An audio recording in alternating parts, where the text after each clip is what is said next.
There are indeed certain singers who helped to define an era. Judy Collins is one, of course. The 60s were the time. The voice, the eyes, her message, they all conveyed commitment, political and personal, in what was a tumultuous period in our nation's history. Well, the years passed by, and many singers of that era have faded from view, but Judy Collins is still there, and so is her involvement in many of the issues of our day. Jonathan Schwartz visited with her. There was a child named Bernadette. I heard the story long ago. Think about it for a moment. It's over 30 years since you first heard the singing voice of Judy Collins, a folk singer through most of the 1960s, and then an American balladeer, the almost generic 60s femme fatale in the music world. No one believed what she had seen. No one believed what she heard. I started on record in '61, although I started performing in '59. And Dylan was in Colorado at that point, at Cripple Creek, and I was at the Gilda Garter in Central City. And we used to hear each other sing. And he always says to me, whenever I see him, he says, "Remember the time I sat at your knees and sat at your feet and watched you sing?" Who knows where the time goes? You gather them together, there are 23 albums stretching through American time. Vulnerable blue eyes making intimate contact, even before a note is heard. A songwriter since 1967, she's a national diva in 1991. I was only 19 the morning you were born, with your hair fine and red, your eyes like my own. It's a different kind of life. I mean, I think there are people who do different kind of performing, for whom it's very much, you know, it's the honor of belonging to that club. My father was a singer, and he was up every morning at 7 to be on the radio every day. He was also a writer and a very poetic man and well-read man, and quoting Emerson on the air. Charles Collins, her father, was a blind singer and radio performer. He filled their house with music.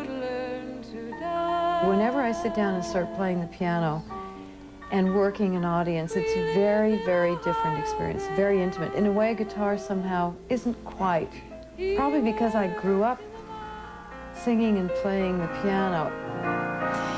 My grandmother's house is still there. You can clap, but it isn't the same.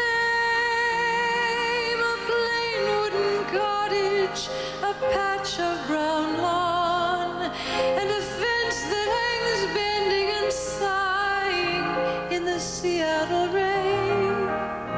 The folk singer, the gypsy of the early 60s, always took her music very seriously. Her instrument, her singing voice, soaring through 3 octaves. A tangle of summer birds flying in sunlight, a forest of lilies, an orchard of apricot trees. Judy Collins inspired a crucial musical essay by Stephen Stills, who, with Graham Nash and David Crosby, changed contemporary music with Sweet Judy Blue Eyes.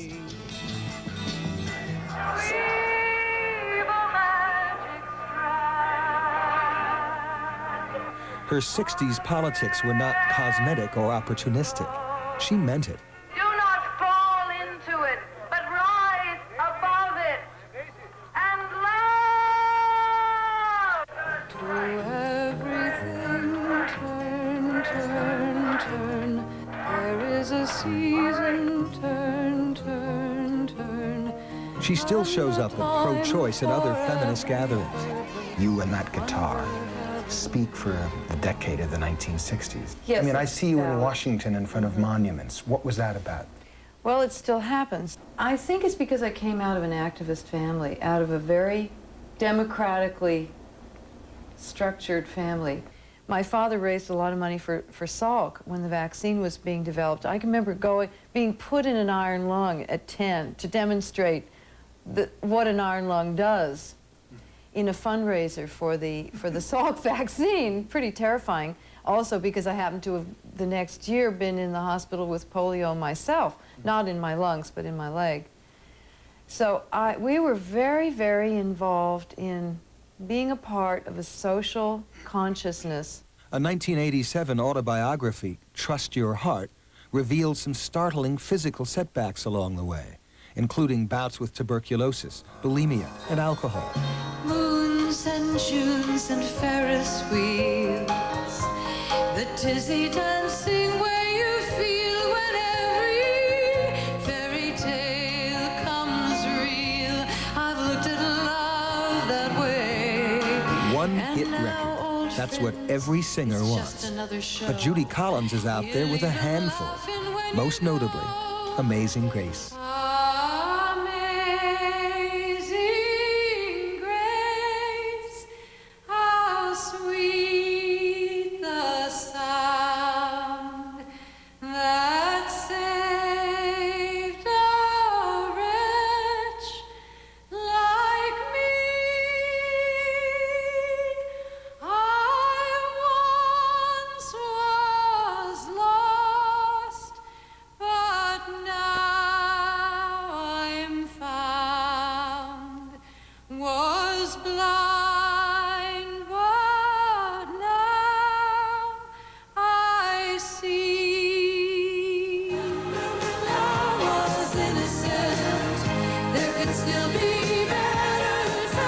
Her latest album presents, for the most part, songs by Judy herself.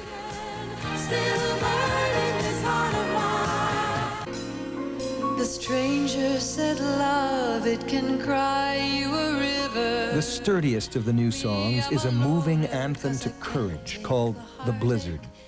It's about getting up and going on with your life after whatever it is that happens, whatever trauma it is that happens to you, whether it's a physical trauma, an emotional trauma, a spiritual trauma. It's about transcending and surviving. Survival is one thing.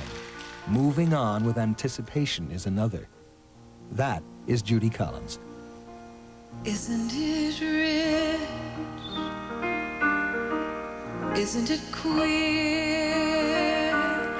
Losing my timing this late in my career.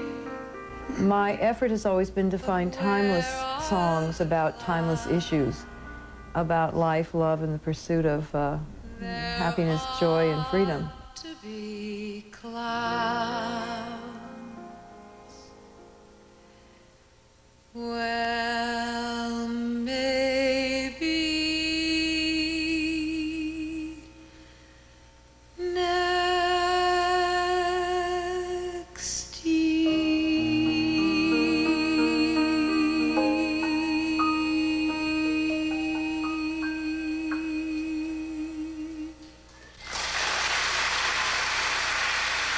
For Sunday Today, Jonathan Schwartz, New York.